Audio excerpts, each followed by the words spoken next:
खाली आहे आणि मानसिक दबावाखाली जेव्हा लोक येतात तेव्हा ते विकृतीने बोलतात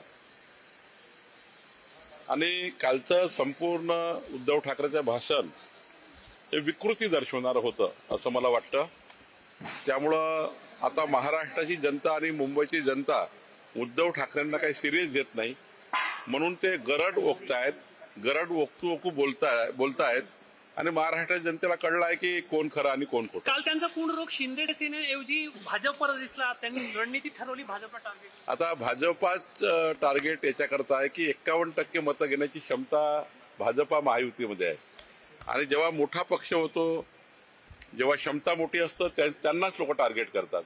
भाजपाच हा टार्गेट आहे उद्धव ठाकरेंचा, कारण उद्धव ठाकरेला माहिती आहे की भाजपवर बोलल्याशिवाय त्यांना काही त्यांची वाढ दिसत नाही आणि भाजप आता त्या ठिकाणी खऱ्या अर्थाने विकासाच्या भूमिकेमध्ये आहे, विकसित महाराष्ट्राच्या भूमिकेमध्ये आहे। त्यामुळं मला असं वाटतं की उद्धव ठाकरे हे त्या मानसिकतेत बोलतात।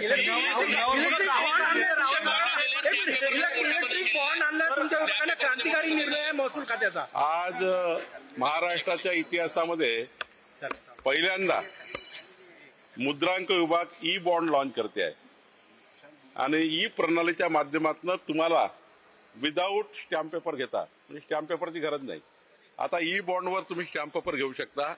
राज्यातला हा सर्वात मोठा ऐतिहासिक निर्णय आहे।